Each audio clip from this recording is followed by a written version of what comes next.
الحمد للہ رب العالمین والصلاة والسلام علی سید الانبیاء محمد وعلی آلہ وازواجہ واصحابہ واتباعہ اجمعین، اما بعد، اعوذ باللہ من الشیطان الرجیم، بسم اللہ الرحمن الرحیم۔ قل ان کنتم تحبون اللہ فاتبعونی یحببکم اللہ ویغفر لکم ذنوبکم۔ وقال النبی صلی اللہ تعالی علیہ وسلم علیکم بسنتی وسنت الخلفاء الراشدین عضوا علیہا بالنواجذ، او کما قال صلی اللہ علیہ وسلم۔ صدق اللہ العظیم وصدق رسول الکریم۔ آج دنیا کے اندر سب سے زیادہ جس چیز پہ زور دیا جا رہا ہے نا حاجی صاحب، وہ ہے تعلیم، وہ ہے تعلیم، گریجویشن، نالج۔ ہر ایک اس بات پہ زور دے رہا ہے بچوں کو تعلیم دو۔ حالانکہ لفظ تعلیم دو چیزوں سے، ایک ہے علم اللہ کا، اس سے ہے تعلیم، اور ایک ہے فن۔ فن دنیاوی تعلیم کو کہتے ہیں، دنیا کی جو ڈگریاں ہیں اسے کیا کہتے ہیں؟ فن کہتے ہیں۔ کیوں فن کہتے ہیں؟ اس لیے کہ وہ فانی ہے۔ فن کیوں کہتے ہیں؟ کہ فانی ہے، اور نظروں دیکھے ہوئے فانی ہے۔ قیامت میں فانی ہوگی وہ تو تب، اس سے پہلے فانی ہے۔ کیسے؟ پہلے آدمی نے سوچ کے سائیکل بنائی، پھر سائیکل والی سوچ کو دوسرے نے زیادہ سوچا تو سائیکل میں سے کیا بنائی؟ موٹر سائیکل بنائی، موٹر والی سائیکل۔ تو پہلے خالی سائیکل تھی نا، پھر کیا بن گئی؟ Motor cycle. اب بولو، موٹر سائیکل ہو گئے نا، اور اب موٹر سائیکل میں سے پھر کیا ہو گئی؟ کار۔ کار مانے کام، کار مانے کام کرنے والی۔ پھر اس کے بھی بس نہیں، یعنی جتنے فن ہیں نا وہ دن بدن اپڈیٹ ہو رہے ہیں۔ ایک دن آئے گا کل من علیہا فان، ختم ہو جائے گی سب کی شان، ہے نا بیٹے؟ کل من علیہا فان، سب ختم۔ تو یہ فن ہے۔ اگلے لوگوں نے کچھ اور سائنس سمجھایا، اس کے بعد دوسرے آئے تو انہوں نے کچھ اور اپڈیٹ دے دی، اس کے بعد کچھ اور آئے تو اور کچھ دے دی۔ اللہ تعالیٰ نے برسوں پہلے جب سے انسان بنایا، انسان بنانے سے لے کر آج تک جو اللہ کا قانون انسان بننے کے ٹائم سے پہلے سے اللہ کا تھا وہی آج ہے، وہی قیامت تک رہے گا۔ اس میں کوئی تبدیلی ہونے والی، اللہ کی طرف سے ملنے والا علم۔ کیا اللہ نے علم دیا؟ پاک پانی پیو، پاکیزہ رزق کھاؤ۔ اب ہزاروں سال ہو گئے سائنس پیچھے پڑی ہوئی، اس قرآن نے ایک بات کہہ دی۔ کیا کہہ دی؟ ابھی واپس صاحب نے جمعہ کے خطبے میں پڑھا نا، 2 مرتبہ پڑھا کہ اللہ تعالیٰ نے رسولوں کو جس چیز کا حکم دیا وہی حکم ایمان والوں کو بھی دیا کہ پاکیزہ رزق کھاؤ۔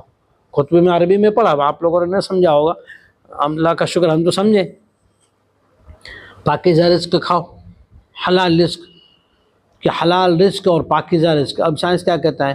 جو چیز باسی ہو گئی اس میں سڑن پیدا ہو جاتی ہے، اس میں بدبو پیدا ہوتی ہے، ایسیڈ پیدا ہوتا ہے۔ ایسی چیز کھانے سے آدمی کے اندر کیا ہوتا ہے؟ بیماریاں پیدا ہوتی ہیں۔ ایک چیز باسی ایسی ہے کہ وہ باسی فائدہ دیتی ہے۔ اب دیکھو اگلے زمانے کے نیک لوگ کیا کرتے تھے؟ روٹی، کیا چیز؟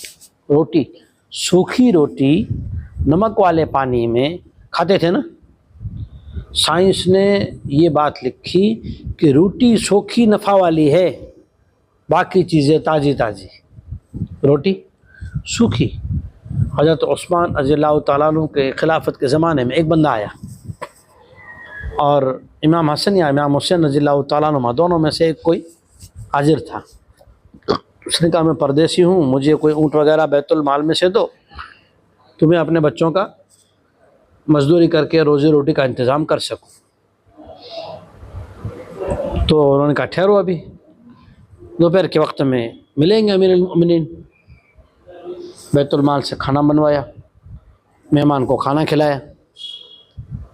جب کھانے بیٹھے تو دیکھا مہمان کھانا کھا رہے تھے، سامنے مسجد کے دروازے پہ ایک بزرگ بیٹھے ہیں، سوکھی ہوئی روٹی اپنی جھولی میں سے نکالی، پیالے میں نمک کی 2 ڈلی ڈالی اور اس کو ہلایا اور اس میں روٹی نرم کر کے کھا رہے ہیں۔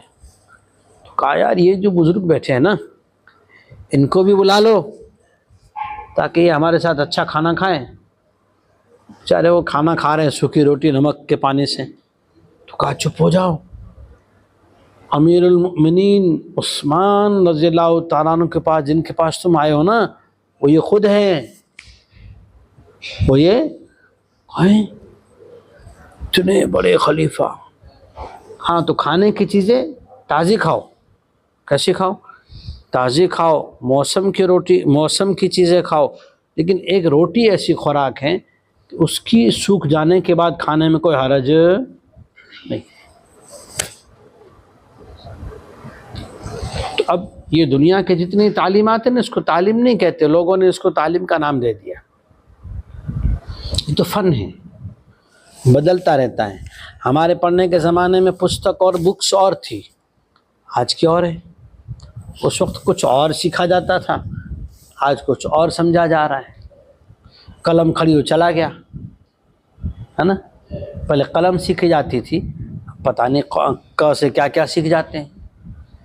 پہلے اس کے ذریعے سے انسان کی زندگی جینے کی چیزیں سیکھی جاتی تھی، اب جان لینے کی چیزیں سیکھی جا رہی۔ تو اللہ تعالیٰ نے جو ہے انسانوں کو بنانے کے بعد سب سے پہلی چیز جو دی وہ علم دیا۔ آدم علیہ السلام کو اللہ تعالیٰ نے جب مٹی سے بنایا تو بنانے کے بعد اللہ تعالیٰ نے ان کو سب سے پہلے جو سکھایا نا، وہ کیا سکھایا؟ وَعَلَّمَ آدَمَ الْأَسْمَاءَ كُلَّهَا ثُمَّ عَرَضَهُمْ عَلَى الْمَلَائِكَةِ۔ اللہ تعالیٰ نے آدم علیہ السلام کو علم آدم الاسماء، نام سکھائے۔ کیا سکھائے؟ نام سکھائے چیزوں کے۔ پہلی چیز علم، اللہ کی صفت علم، علم سیکھنے کی چیزیں۔ حضرت جی مولانا عمر صاحب رحمۃ اللہ علیہ فرماتے تھے آدمی کو چاہیے موت تک علم سیکھتا رہے۔ علم کتنی بڑی چیز ہے سیکھنے کی، جانتے ہیں؟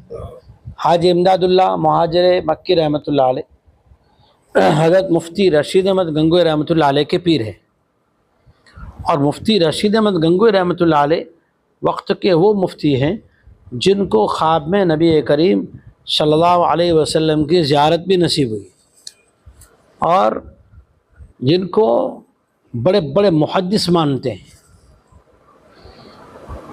مفتی عبدالرشید صاحب گنگوئی رحمۃ اللہ علیہ اپنی قلبی تعلق کے لیے بیعت ہونے کے لیے حاجی امداد اللہ رحمۃ اللہ علیہ کے پاس تشریف لائے۔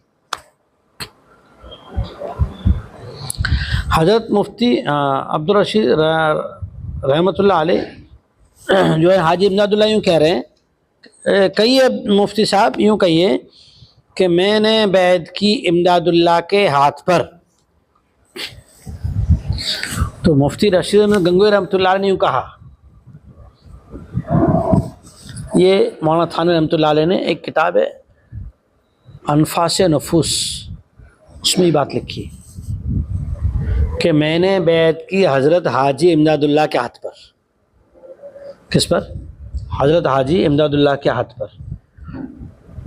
تو حاجی امداد اللہ رحمۃ اللہ نے کہا کہ مفتی صاحب میں نے کیا کہا، اتنا ہی کہو کہ امداد اللہ کے ہاتھ پر بیعت کی، حضرت حاجی کیوں لگا رہے ہیں آپ، یہ تو زیادتی ہے۔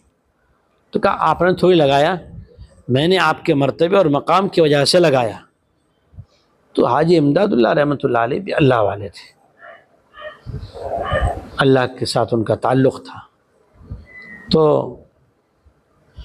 حاجی صاحب نے کہا پھر تو مفتی صاحب درود شریف میں یوں آیا اللہم صلی علی محمد، اللہ نے تو صرف وہ اللہ ہیں، اس نے تو صرف یوں کہا اللہم صلی علی محمد، لیکن چونکہ وہ ہمارے سردار ہیں، اب آپ ہم سے بیعت ہونے آئے ہیں تو آپ حضرت اور حاجی لگا رہے ہیں، تو ہم بھی اب یوں درود پڑھیں گے اللہم صلی علی سیدنا محمد۔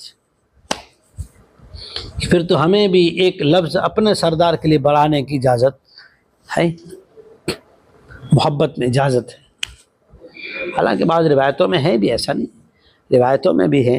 امام سخاوی رحمۃ اللہ علیہ نے نبی کریم صلی اللہ علیہ وسلم کی بابت میں چند باتیں لکھی ہیں، اور محدثین کرام نے اس پر بہت سی فضائل بھی لکھے ہیں کہ اللہ کے نبی صلی اللہ علیہ وسلم کی عادت کیا تھی، اگر کوئی ہدیہ کوئی دیتا نا ہدیہ، تو ہدیے کا بدلہ دے دیتے تھے، ہدیے کا بدلہ دے دیتے تھے۔ لیکن ایک مرتبہ ایک بندہ آیا، اس نے حضور کو ہدیہ دیا، حضور نے ہدیہ قبول کر لیا، اور پھر اس ہدیے کے بدلے میں کچھ دیا۔ جب اس کو کچھ دیا تو پھر اس کو پوچھا تو راضی ہو گیا؟ تو کہا نہیں۔ کیا کہا؟ نہیں۔ حضور نے اور کچھ دیا، پھر کہا راضی ہو گیا؟ تو کہا نہیں۔ حضور نے اور کچھ دیا تو کہا راضی ہو گیا؟ تو کہا نہیں۔ بہت کچھ دینے کے بعد بمشکل اس نے یوں کہا کہ ہاں میں راضی ہو گیا۔ پھر اللہ کے نبی صلی اللہ علیہ وسلم نے فرمایا کہ میں جو ہے اپنے جان پہچان والوں کے سوا اوروں کے ساتھ کسی کا ہدیہ قبول کروں گا نہیں۔ پھر فرمایا کہ لوگ ہدیے کا بدلہ چاہتے ہیں جبکہ یہ بری چیز ہے۔ آدمی عمر والوں کو ملنے کیوں جاتا ہے؟ اکثر یہ نیت ہوتی ہے کہ چلو ذرا مل کے آئیں تاکہ آنے کے ٹائم پہ گھڑی آئے گی، کھجور آئے گی، اچھا رومال آئے گا۔ مت رکھو، یہ تمنا ہے، منع ہے۔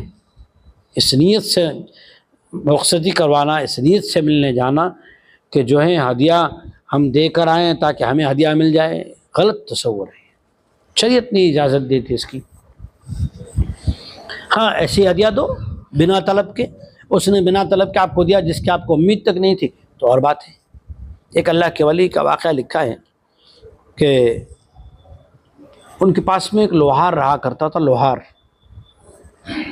ان کے یہاں مہمان آیا، وہ بات یاد رکھنا، وہ امام سخاوی رحمۃ اللہ علیہ ہدیے والی۔ تو وہ جو اللہ کے دوست تھے ان کے یہاں مہمان آئے۔ اب اس کو پتہ تھا کہ مہمان آئے اور حضرت کے گھر میں کچھ کھانے کا ہے نہیں، جلدی جلدی گھر پہ کھانا بنوایا، کھانا تشلے میں لے کر اور حضرت کے وہاں پہنچ گیا۔ حضرت لو آپ کے مہمان، تو کہا لے جا، نہیں چاہیے، لے جا یہاں سے۔ لے کے چلا گیا۔ جب حضرت کی نظروں سے اوجھل ہو گیا، دور چلا گیا، اپنے گھر چلا گیا، تھوڑی دیر کے بعد پھر کھانا لے کر آیا۔ تو حضرت نے کہا چلو کھلا دو سب کو، کیا کر دو، کھلا دو سب کو۔ جب کھلا دیا، مہمان چلے گئے، تو وہ اللہ والے جو تھے انہوں نے اس کو پوچھا کہ یہ تو بتا، تو کھانا لے کر گیا پھر واپس کیوں لایا؟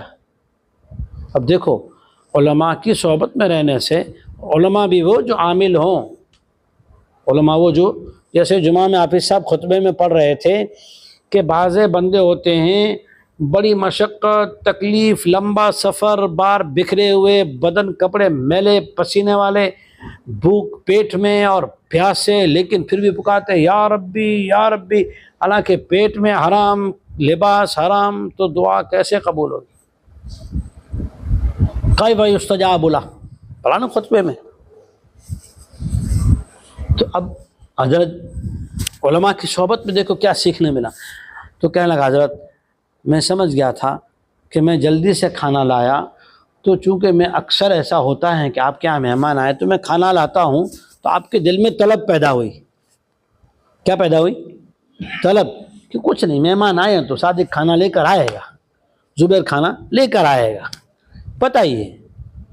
تو آپ کے دل میں طلب تھی، اور طلب کے بعد جو چیز ہے اس میں برکت ہوتی نہیں۔ تو میں چلا گیا، جب مجھے یقین ہو گیا، دل میں اطمینان ہو گیا کہ اب آپ نے یہ ذہن میں فٹ کر لیا ہوگا کہ اب یہ تو گیا ہاتھ سے، اب جو اللہ انتظام کرے۔ تو جب طلب ختم ہو گئے تو میں لے کر آ گیا۔ تو کہا ہاں یہ اصل ہے کہ ہدیہ دو بغیر طلب کے دو۔ نبی کریم صلی اللہ علیہ وسلم کو، صحابہ کو، اللہ والوں کو ہدیے دیا کرتے تھے لوگ، لیکن طلب نہیں ہوتی تھی، وہ حضرت شاہ عبد المجید ندیم صاحب رحمۃ اللہ علیہ، صاحب سید عبد المجید ندیم کہا کرتے تھے کہ آج کا دور تو ایسا ہے کہ اگر مرید جو ہے وہ بیچارہ یوں کھجائے بھی تو یوں لگتا ہے کچھ نذرانہ ہدیہ دے گا. اب ایسی طلبیں ہو گئی، طمع بڑھ گئی.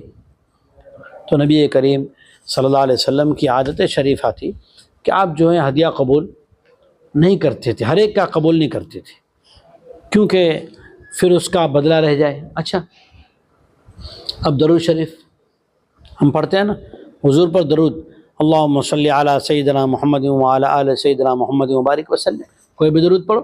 80 قسم کے الفاظ آئے ہیں، وہ حزب العظم رکھی اس میں بھی ہے. اب ہم حضور پر درود پڑھ رہے ہیں تو حضور نے، اللہ جل شانہ نے حضور کی طرف سے ہمیں بدلے کا انتظام کر دیا. ہم درود کتنا پڑھتے ہیں؟ ایک. ہمیں کیا ملتا ہے ایک درود شریف پڑھنے پر؟ 40 فائدے مل رہے ہیں. یہی بدلہ کون کون سا بدلہ مل رہا ہے؟ 10 نیکیاں مل رہی. ایک مرتبہ درود شریف پڑھنے پر 10 نیکیاں، 10 رحمتیں، 10 گناہ معاف، 10 درجات بلند. یعنی ہمیں ایک ہدیہ پیش کرنے پر 40 طرح کی نعمتوں سے نوازا جا رہا ہے. ہمارا کچھ احسان حضور پر باقی رہتا نہیں ہے. اور حضور کی شان کیا دیکھیں کہ امام سخاوی رحمۃ اللہ نے عجیب بات لکھی. وہ لکھتے ہیں کہ جب قرآن مجید کی آیت یا ایھا الذین آمنوا ان اللہ وملائکتہ یصلون علی النبی یا ایھا الذین آمنوا صلوا علیہ وسلموا تسلیما اللہم صلی علی محمد وعلی آل سیدنا محمد کما صلیت علی ابراہیم وعلی آل ابراہیم انک حمید مجید. جب یہ آیت کریمہ نازل ہوئی تو صحابہ نے پوچھا اللہ کے نبی صلی اللہ علیہ وسلم، یہ صلاۃ تو ہمیں پتہ چل گئی، سلام کیسے، ہم آپ کو سلام کیسے کریں، سلام کیسے پیش کریں؟ تو پھر حضور نے تحیات والی سلام سکھائی. درود کیسے پڑھیں؟ تو یہ درود ابراہیم سکھائی. اب حضور پر درود پڑھنا تو ہے ڈائریکٹلی حضور پر کہ یا نبی اللہ، آپ پر سلام ہو، آپ پر رحمتیں ہو، آپ پر اللہ کی طرف سے انعامات ہو. لیکن ہم تو کیا کر رہے ہیں؟ اللہم، اے اللہ صلی علی محمد، تو حضور پر درود بھیج. ہم تو اللہ کو کہہ رہے ہیں، جبکہ درود تو حضور پہ بھیجنے کا اللہ نے حکم کیا. امام سخاوی رحمۃ اللہ علیہ فرماتے ہیں کہ حضور کی شان کے مطابق ہم درود پیش کر سکیں یہ ہماری حیثیت نہیں. حضور کی شان کے مطابق ہم درود پیش کر سکیں یہ ہماری حیثیت نہیں. حضور کے مقام کو ان کے مقام کی حیثیت سے ہم جانتے نہیں. ہمارا درود پیش ہوگا اللہ کے واسطے سے، ہم اللہ کے دربار میں پیش کر دیں گے.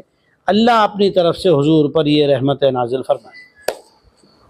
ایک اور بات ہے، علماء کرام نے ایک بات لکھی کہ اللہ جل شانہ نے اپنے نبی علیہ الصلوۃ والسلام کے ذریعے سے ہمیں بہت سی چیزیں سکھائی. دیکھو اذان کے بعد کی دعا کیسی، بہت بڑی فضیلت ہے. ایک آدمی، حضور فرماتے ہیں اذان کا جواب دے، اذان کا جواب دے، جیسا مؤذن کہہ رہا ہے ویسا ہی اس کے ساتھ کہتا جائے. اور حی علی الصلاح، حی علی الفلاح کے جواب میں لا حول ولا قوت الا باللہ کہے. اور الصلاۃ خیر من النوم کے جواب میں صدقت وبررت کہے. اذان مکمل ہوئی، اب یہ دعا پڑھے، اللہم رب هذه الدعوة التامة، اے اللہ، اے رب، هذه الدعوة التامة، یہ مکمل دعوت ہے، اس دعوت کے قبول ہونے کے لیے، والصلاة القائمة، اللہم رب هذه الدعوة التامة والصلاة القائمة، اور قائم کی جانے والی نماز. آت محمد الوسیلۃ والفضل والفضیلۃ وبعثہ مقاما محمود الذی وعدت انک لا تخلف المیعاد. اے اللہ عطا فرما محمد صلی اللہ علیہ وسلم کو مقام محمود. اب حضور کو تو مقام محمود مل چکا تھا نا، حضور کو مقام محمود تو مل چکا. اللہ تعالیٰ نے وعدہ فرما دیا. کون سی روایت میں؟ وہ روایت جو ہم مشہور پڑھتے ہیں کہ اللہ جل شانہ جو ہے امتی آئیں گے حضرت آدم علیہ السلام کے پاس، پھر وہاں سے شیس علیہ السلام کے پاس، ادریس علیہ السلام کے پاس، نوح علیہ السلام کے پاس. کوئی بھی حامی بھرنے والا نہیں ہوگا، سب کی زبان پہ ایک لفظ ہوگا، یا ربی نفسی. ایک ہی چیز ہوگی، ایک ہی ذات ہوگی، رحمت للعالمین جناب محمد رسول اللہ صلی اللہ علیہ وسلم کی حضور فرماتے ہیں میں جو ہے مجھے اللہ تعالیٰ نے مقام عطا فرمایا ہے کہ اس وقت حضور سجدہ کریں 7 دن 8 راتیں یہ سجدہ ہوگا، اور اس کے بعد اللہ جل شانہ جو ہے یہ فرمائیں گے ارفع رأسک یا محمد اشفع تشفع سل تعطى۔ تو یہ جو مقام محمود مل چکا، پھر ہمیں امتیوں کو اذان کے بعد یہ حضور کے لیے سوال کرنے کی اور دعا کرنے کو کیوں کہا گیا، مانگنے کو کیوں کہا گیا؟ آتی محمد الوسیلۃ والفضیلۃ وبعث مقاما محمودا، اے اللہ ہمارے نبی صلی اللہ علیہ وسلم کو مقام محمود عطا فرما۔ ہمیں کیوں کہا گیا؟ کہ ہمارے حضور کے لیے مقام محمود کا سوال کرنے کی وجہ سے دے تو دیا ہی گیا ہے، اللہ نے عطا ہی فرمایا ہے، لیکن ہم اگر حضور کے لیے اس کا سوال کرتے رہیں گے، اللہ سے طلب کرتے رہیں گے، تو یہ احسان ہمارا جمع ہو جائے گا۔ اور حضور کی شان یہ ہے کہ ہمیشہ احسان کا بدلہ دے دیتے ہیں، ہدیے کا بدلہ دے دیتے ہیں، کسی نے تحفہ دیا تو اس کا بدل عطا فرما دیتے ہیں۔ حضور نے اس لیے فرمایا، علماء محدثین لکھتے ہیں، تاکہ کل کو قیامت میں جس امتی نے حضور کے لیے اذان کے بعد یہ دعا کی ہے مقام محمود کی، اسے حضور کی شفاعت نصیب ہو جائے۔ یہ ایک راستہ ہے۔ اب دیکھو جیسے اللہ جل شانہ نے یوں کہا قرآن مجید میں، جیسے آج میں نے جمعہ میں کہا تھا یا ایھا الذین آمنوا اذکروا اللہ ذکرا کثیرا وسبحوہ بکرۃ واصیلا، سورہ احزاب آیت نمبر 41، 42 اور 43، کہ اے ایمان والو اللہ کا خوب ذکر کرو۔ اب اللہ تعالیٰ یوں کہہ رہے ہر وقت ذکر میں رہو۔ اب آدمی ہر وقت ذکر میں کیسے رہ سکتا ہے؟ کھانا کھا رہا ہے، زبان تو کھانا چبانے میں مشغول ہے، پانی پی رہا ہے، زبان جو ہے وہ پانی کو حلق کے نیچے اتارنے کے لیے لگی ہوئی ہے۔ اگر آدمی سو رہا ہے زبان بند ہے، اگر آدمی جو ہے کسی سے بات کر رہا ہے تو زبان بات میں مشغول ہے، اب یہ ذکر کیسے کرے؟ نبی رحمت جناب محمد مصطفیٰ صلی اللہ علیہ وسلم نے اس کے لیے امت کو بہترین طریقہ بتایا۔ کیسا بہترین طریقہ؟ ایک آدمی رات کو سونے سے پہلے چھوٹی سی دعا پڑھتا ہے، مشکوٰۃ شریف حدیث کی معتمد کتاب ہے، وہ رکھی اس میں الماری۔ ایک بندہ سونے سے پہلے ایک دعا پڑھے، کون سی؟ اللہم قینی عذابک یوم تبعث عبادک، 3 مرتبہ یہ دعا پڑھی۔ اب رات کو سو گیا نا، پھر بھی لکھا یہ جائے گا ساری رات نفل عبادت کا ثواب۔ یہ دیکھیں وقت ہمارا ذکر میں کیسے شامل ہو۔ ایک بندہ کھانا کھا رہا ہے، زبان کھانا چبانے میں ہے، زبان روٹی چبانے میں ہے، لیکن کھانے کی شروعات کیسے ہو رہی؟ بسم اللہ وعلی برکت اللہ، بسم اللہ برکت اللہ، بسم اللہ وبرکت اللہ۔ جو بھی دعا پڑھے، مختلف دعائیں آئی ہیں، سب سے بڑی دعا بسم اللہ الرحمن الرحیم۔ اب اس نے کھانا شروع کیا بسم اللہ سے، جب تک کھانا کھا رہا ہے تب تک یہ ذکر میں شمار ہے، کیوں؟ اس لیے کہ یہ کھانے کا طریقہ سنت ہے، جو عمل سنت کے مطابق ہے وہ ذکر اللہ میں شامل ہے۔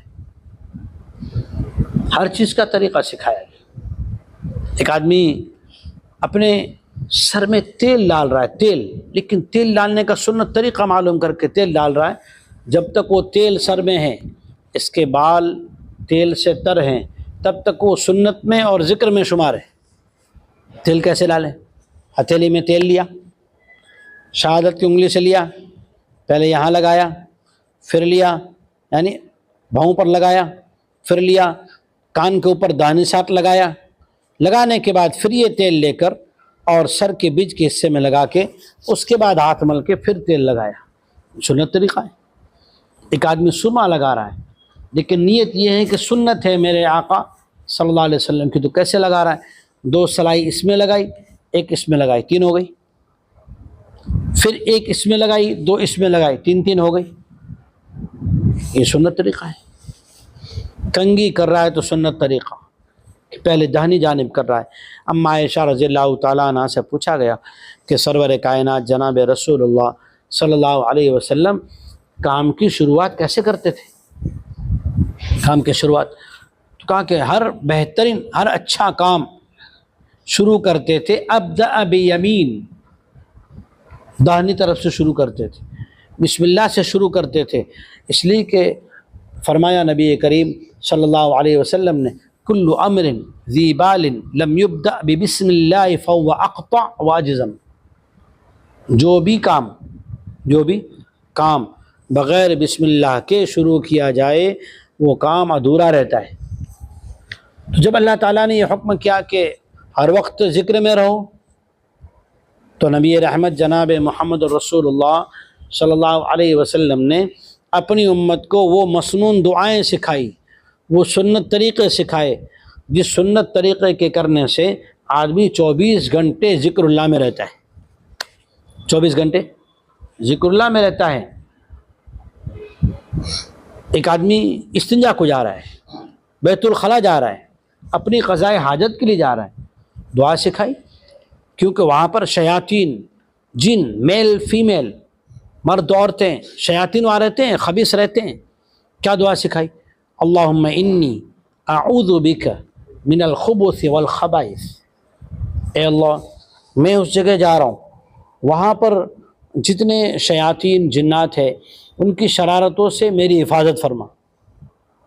یہاں تک آئے روایتوں میں کہ آدمی استنجا کرتا ہے اور شیطان اس کے دماغ میں وسوسہ ڈالتا ہے کھڑے ہونے کے وقت میں کہ قطرہ رہ گیا، قطرہ نکلا، یہ وساوس۔ یہاں تک اب تو سائنس اس دعا پہ ریسرچ کر کے یوں کہتی ہے کہ آدمی اگر ننگے سر، دیکھو نبی کریم صلی اللہ علیہ وسلم سے یہ تو بعض مرتبہ ثابت ہے کہ آپ کے سر پر عمامہ شریف نہیں تھا اور آپ نے کھانا کھایا ہے، لیکن یہ کسی روایت میں نہیں ملتا کہ آپ ننگے سر جو ہیں، کھلے سر جو ہیں، کہیں استنجا کے لیے گئے ہوں۔ جب سائنس نے اس پر ریسرچ کیا تو یہ بات لکھی کہ آدمی جب استنجا کے لیے بیٹھتا ہے تو شیاطین اس کے دماغ پہ حملہ کرتے ہیں۔ اب سر ڈھانپ کے جاؤ، جب استنجا جانا ہے تو کھلے سر نہ جاؤ، سنت ہے نبی، ایک ہاتھ یوں رکھو، ایک ہاتھ یہاں رکھو، ایک طریقہ سنت۔ دوسرا طریقہ دونوں ہاتھ یوں رکھو، کونیاں دونوں گھٹنوں پہ رکھو۔ حکمہ کی ایک حکمت کی بات اطباء نے لکھی، استنجا کو بیٹھو تو بائیں پیر پہ زور دے کے بیٹھو۔ اب یہ دعا پڑھ کے ہم گئے، شیاطین کی شرارتوں سے محفوظ۔ ابو داؤد شریف حدیث کی کتاب ہے، سیاہ ستہ کی، مغیرہ بن شعبہ رضی اللہ تعالیٰ عنہ کی پہلی روایت ہے کہ یہودیوں نے پکڑا اور پریشان کرنے کے لیے سوال کیا کہ تمہارے نبی صلی اللہ علیہ وسلم ایسے ہیں جو استنجا کا بھی طریقہ سکھاتے ہیں؟ تو فرمایا کہ جی ہاں، وہ بھی سکھاتے ہیں اور یہ بھی ہمیں بتاتے ہیں کہ اذا اتیتکم الغائط فلا تستقبلوا القبلۃ ولا تستدبروها، کہ جب تم میں سے کوئی ٹوائلٹ جائے، استنجا جائے، قضاء حاجت کے لیے جائے تو قبلے کی طرف نہ رخ کرے نہ پیٹھ کرے، کہ یہ ادب کے خلاف ہے، قبلے کی طرف رخ بھی نہ کرے، پیٹھ بھی نہ کرے۔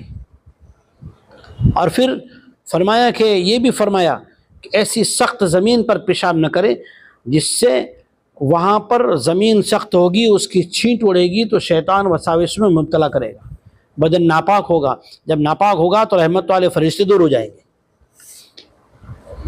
استنجا سکھایا ڈھیلے سے، ایسا ڈھیلا جو ایبزورب کرنے والا ہو، چوسنے والا ہو، پانی کو جذب کرنے والا ہو، لیکوڈ کو جذب کرنے والا ہو، ایسی چیز سے استنجا کرے۔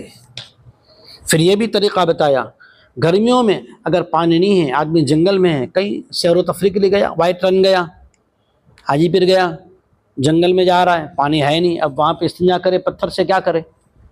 گرمیوں کے الگ طریقے سکھائے، سردیوں کے الگ طریقے سکھائے، کہ وہ نبی وہ ہیں جس نے ہر چیز سکھائی۔ آدمی اپنے گھر میں آ رہا ہے، گھر میں کوئی نہیں ہے، لیکن پھر بھی فرمایا السلام علیکم ورحمۃ اللہ کہہ کر داخل ہو۔ گھر کے اندر کوئی نہیں ہے لیکن پھر بھی سلام کرے، کہ وہاں پر فرشتے موجود ہیں، وہاں پر اللہ کی نیک مخلوق موجود ہے۔ تو جب اللہ تعالیٰ نے آیت کریمہ نازل کی، یا ایھا الذین آمنوا اذکروا اللہ ذکرا کثیرا، اے ایمان والو اللہ کا خوب ذکر کرو، تو نبی علیہ الصلوۃ والسلام نے سنت طریقے سکھائے۔ تو یہ ہے علم، یہ کیا ہے؟ علم ہے۔ علم کے ذریعے سے ہمیں ہر چیز کا پتہ چلتا ہے، کیسے جینا، کیسے مرنا۔ مرنے کے لیے کیا عجیب بات، ایک حدیث یاد آئی، حضرت مفتی احمد صاحب خانپوری دامت برکاتہم نے، میرے پیر مرشد نے یہ بات بتلائی، یہ روایت، ایک آدمی 5 وقت نماز کا اہتمام کرتا ہے، فرائض ضروری ہے نا، فرائض، اور اس کے بعد ایک دن میں 20 بندوں کو سلام کرتا ہے۔ کتنے بندوں کو؟ 20 بندوں کو۔ سلام کون سا؟ السلام علیکم ورحمۃ اللہ وبرکاتہ۔ سلام پر بھی ایک بات ہے، بعض مرتبہ لوگ کسی کو سلام کرو تو بعض مرتبہ جواب نہیں دیتے۔ قرآن میں اللہ یوں کہتے ہیں کہ وَلَا تَقُولُوا لِمَنْ أَلْقَى إِلَيْكُمُ السَّلَامَ لَسْتَ مُؤْمِنًا تَبْتَغُونَ عَرَضَ الْحَيَاةِ الدُّنْيَا وَاللَّهُ يُرِيدُ الْآخِرَةَ۔ جب تمہیں کوئی السلام علیکم کرے نا تو جی میں ایسا سوچ کے کہ یہ مسلمان ہے نہیں، اس کو سلام کا جواب نہیں دینے کا۔ قرآن یوں کہتا ہے کہ تم دنیا کی عزت چاہتے ہو، جبکہ اللہ تعالیٰ تو چاہتا ہے تم آپس میں سلام کرتے رہو نا، تاکہ یہ سلامتی آخرت میں کام آئے۔ تو دن میں 20 مرتبہ 20 بندوں کو سلام کرے، ایک مجلس میں 20 بیٹھے ہو ان کو سلام کرے تب بھی چلے، 2 4 5 کہیں بیٹھے اس طرح کر کے 20 عدد پورا کرے تب بھی چل سکتا ہے۔ محدثین نے ساری سہولتیں، ساری وضاحتیں لکھی ہیں۔ فرمایا محدثین کرام نے کہ جو بندہ ایک دن میں فرائض کے اہتمام کے ساتھ 20 بندوں کو سلام کرے اور اسی دن انتقال ہو جائے تو سیدھا جنت میں آ جائے گا۔ ایک ہے علم، ایک ہے فن۔ علم حاصل کرنا، اس کے لیے کوئی عمر نہیں ہے۔ علم حاصل کرنے کے لیے ابھی کرسرا مدرسہ ابو ہریرہ کے جلسے میں آئے تھے نا مولانا مفتی آصف صاحب، وہ سنا رہے تھے نا، بڑی عمر میں بھی 16 سال تک بہن کو حفظ کروایا اور حافظہ بنایا۔ بڑی عمر کے نانا جان بھی حافظ ہو جاتے ہیں، دادا جان بھی علم سیکھ رہے ہیں، تو علم سیکھنے کی کوئی عمر نہیں ہوتی۔ ابھی ہمارے حضرت حاجی مفتی الیاس صاحب دامت برکاتہم افتاح کر کے مفتی بن کے آ گئے ماشاءاللہ۔ ہمارے پڑھنے کے زمانے میں انہوں نے جو ہے تکمیل فضیلت کی تھی، درس نظامی کو مکمل کیا تھا، اپنے بیوی بچوں کو پانولی چھوڑا اور خود ترکسر پڑھنے آ گئے تھے ماشاءاللہ 95 96 کی سال میں۔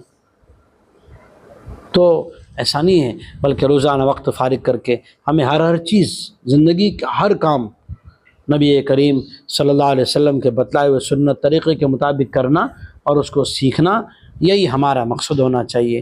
اور اسی دین کو سیکھنے کے لیے اللہ کے راستے میں بھی نکالا جاتا ہے۔ اللہ کے راستے میں جا کر حلقوں میں بیٹھ کر قرآن کا صحیح کرنا، اپنے فارغ وقت میں مسنون دعاؤں کا سیکھنا، ساری زندگی کے جو کام کاج ہیں اس کے سنت طریقے سیکھنا، اللہ کے راستے میں سکھایا جاتا ہے۔ اس لیے انشاءاللہ عشاء کے بعد بات ہوگی، ساتھ جم کر بیٹھیں۔ اللہ تعالیٰ عمل کی توفیق عطا فرمائے، آمین۔ سبحان اللہ و بحمدہ۔